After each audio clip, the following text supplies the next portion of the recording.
pripažina vainikėlį, tas ir sesės vainikėlis, pripažįstu nugrūdėlių.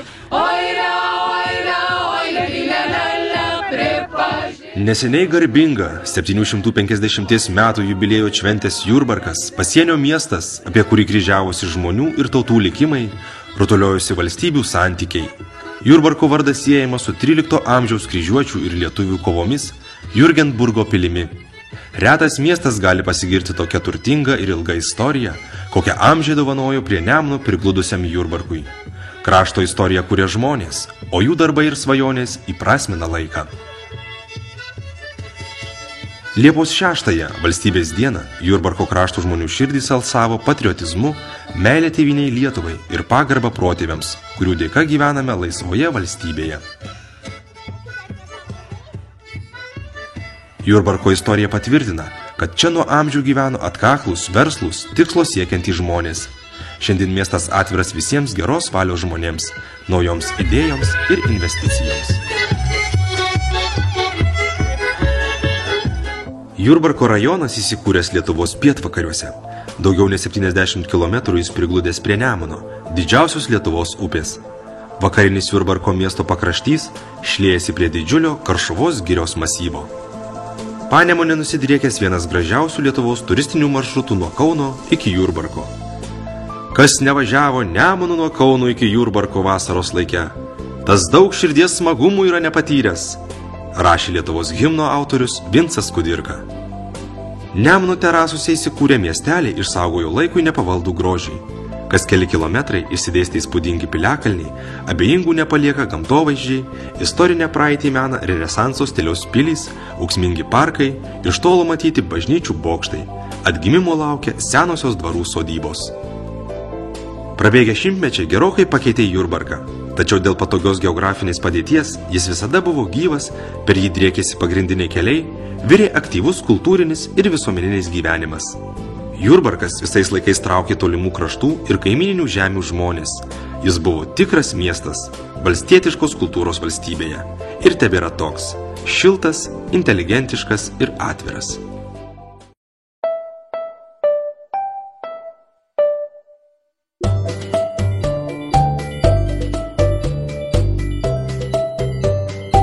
Jau turbūt supratote, kad Jurbarkas išskirtinis miestas gyventi, kurti, svečiuotis. Čia nepamirštamos ir verslo tradicijos. Jau 9 metai iš eilės mieste vyksta verslo dienos. Per jas pristatomas rajono verslas, parodomi nuveikti darbai. Senais laikais Jurbarko senamiestyje klestėjo amatai, prekyba, netilo žmonių šurmulys. Verslo informacijos centro iniciatyva tai siekiama atgaivinti, įkvėpti senamiesčių gyvybės. Kartu tai puikiai galimybė įmonėms ar amatininkams pasirodyti, pristatyti gaminius, lankytojams ir miesto svečiams nusipirkti naudingų dalykų. Žodžiu, visiems smagiai praleisti dieną.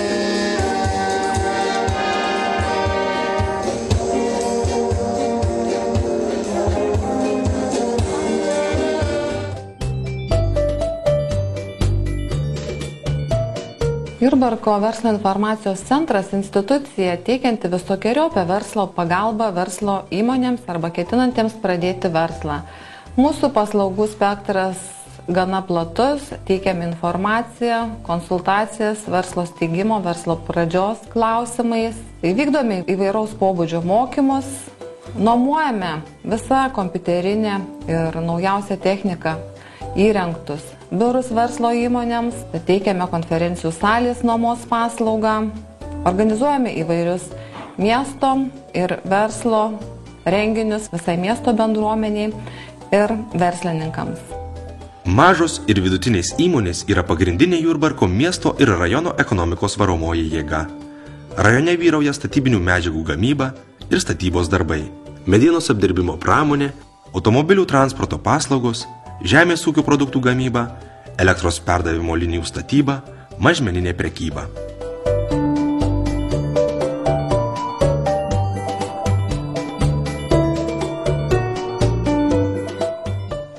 Rajone ypač sėkmingai plėtojamos automobilių transporto paslaugos. Krovinius vietos ir tarptautiniais maršrutais gabena Manto Stankevičiaus firma Manvesta. Įmonė įkurta 1997 metais. Tai viena iš transporto logistikos įmonių lyderių rytų Europos šalyse. Manvestoje dirba daugiau nei 150 darbuotojų, įmonė turi per 100 autovežių. Dažniausiai bendrovės autovežiai kursuoja tarp Europos ir NVS šalių. Vežami naudoti ir nauji automobiliai.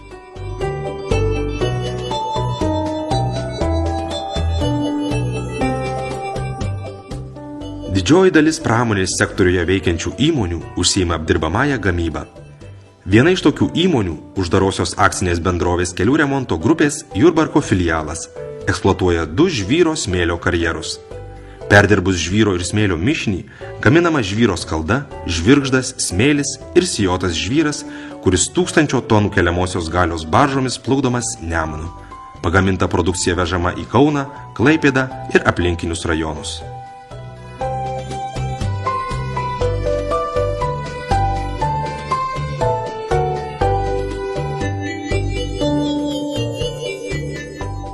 Uždaroji akcinė bendrovė Žilinskis & Co. Dinamiška, sėkmingai auganti kompanija. Įmonės veikla – elektros energijos gamyba, perdavimas, skirstymas, tiekimas, ryšių ir automatizavimo įrengimų projektavimas, montavimas bei eksploatavimas. Taip pat atliekami bendrosios statybos darbai, užsiima energetikos įrenginių ir medžiagų komplektavimu bei prekyba. Didelę reikšmę rajono ekonomikos plėtrai turi žemės ūkio produktų perdirbimo srityje dirbančios įmonės. Uždaroji akcinė bendrovė Dainiai ir Lukšių pieninės Jurbarko skyrius. Pagrindinė produkcija yra gyvos kiaulės, tas gyvas kiaulės mes parduodam.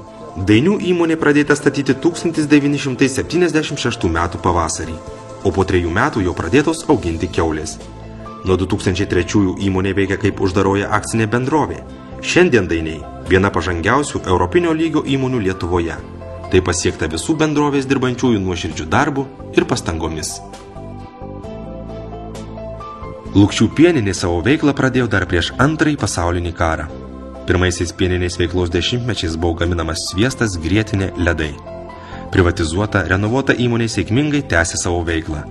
Naujausios technologijos užtikrina aukštą Lietuvos ir ES standartus atitinkančią produkcijos kokybę. Nuo 2005 metų įmonė veikia kaip uždaroji akcinė bendrovė Lukšių pieninė. Prieš porą metų atidarytas Lukšių pieninės Jurbarko skyrius. Be tradicinių varškės sūrių pradėta gaminti grietinė, grietinėlė, saldų sūreliai, pilstyti pienas, kefyras. Strateginis įmonės tikslas – nauji prekių ženklai, naujos skonio produktai. Senos tradicijos atneša sėkmę. Rajone ypač populiarus automobilių remonto ir prekybos jais verslas. Tokią veiklą jau 17 metų plėtoja privataus kapitalo transporto serviso įmonė ZTS.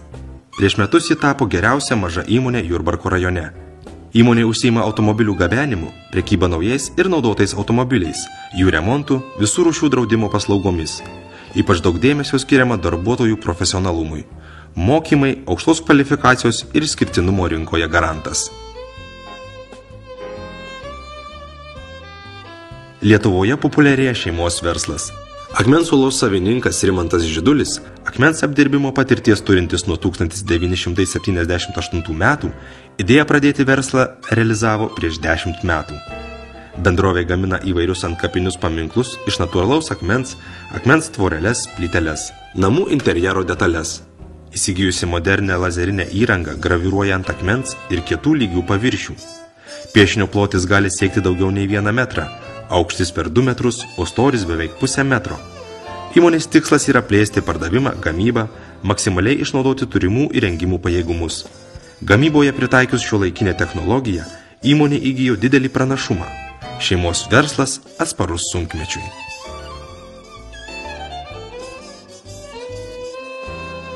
Nemažai Jurbarko miesto moterų dirba siuvimo įmonėse, uždarosiose akcinėse bendrovėse Romansas ir Ogiseta. Įmonės siekia plėsti gamybą bei įkurti daugiau naujų darbo vietų. Jas domina produkcijos eksporto galimybės.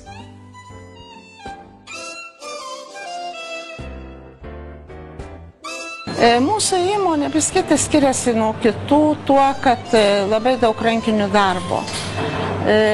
Norim, kad žmonės dirbtų. Įmonė veikia nuo 1996 metų. Visas įstatinis kapitalas priklauso savininkiai Irenai Kaminskieniai. Bendrovės kolektyvas dirba dideliame, nuosavame gamybinėme ceche. Įmonė turi administracinės ir buitinės patalpas Jurbarke. Kepami įvairių rūšių sausainiai. Kamita – Jurbarko krašto sausainiai.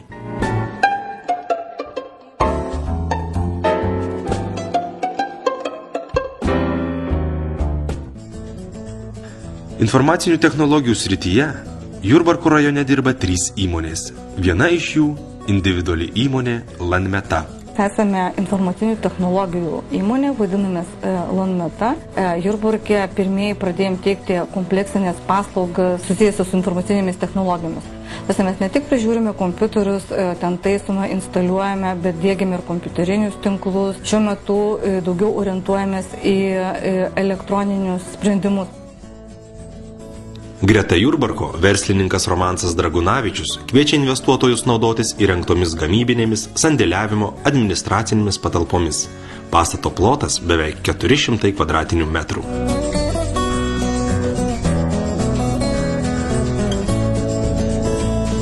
Mūsų firma įsikūrusi labai dar nesenai, tik tai 7 metais, todėl per nedidelį tą laiko tarpą kažką pramūkę galim pasidalinti ir su kitais patirtimi. Kalėdos, naujieji metai – tai tas laikotarpis, kai kiekvienas stengiamės namus papuošti eglės šakelių puokštele ar kitokią kompoziciją, sukurti šventinę nuotaiką. Darbas reikalauja kruopščių rankų, o patys vainikėliai iš eglišakių pinami specialiomis mašinomis automatizuotai. Įmonės produkcija išvežama į užsienio šalis. Tai daniško kapitalo įmonė. Jurbarko rajone palankios rekreacinės sąlygos plėtoti kaimo turizmo verslą. Be to, aktyviai populiarinamas turiningas ir aktyvus laisvalaikis.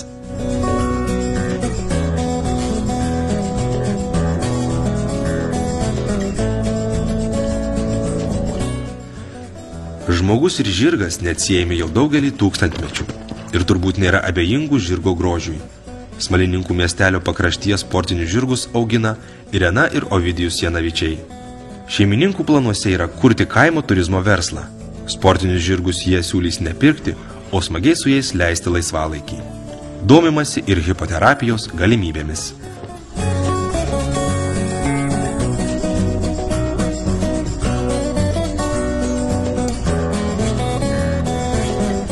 Šitą sodybą nupirkom 2000 metais rudenį. Ji buvo labai apleista ir visiškai atrodė kitaip negu yra dabar. 3 metų beveik truko planavimas ir pastatų renovacija ir nuo 2003 metų mes jau teikiam kaimo turizmo paslaugas. Yra apgyvendinimas, yra bendravimui salės, 2, viena mažesnė, kita didesnė. Galim priimti vasaros metu apie 20-30 žmonių.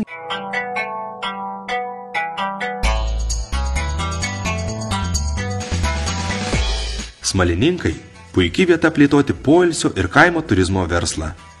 Moderniai įrengta Andželos Ašmoninė sodyba pamėgo ne tik kraštiečiai, bet ir užsienio poilsiautojai. Jie apgyvendinami name ir šiuolaikiškai įrengtuose kotedžo kambariuose. Čia patirsite nuostabią ramybę ir pamiršite visus rūpesčius. Liaudės išmintis sako, geriau vieną kartą pamatyti, negu 10 išgirsti. Tad iki pasimatymo Jurbarke.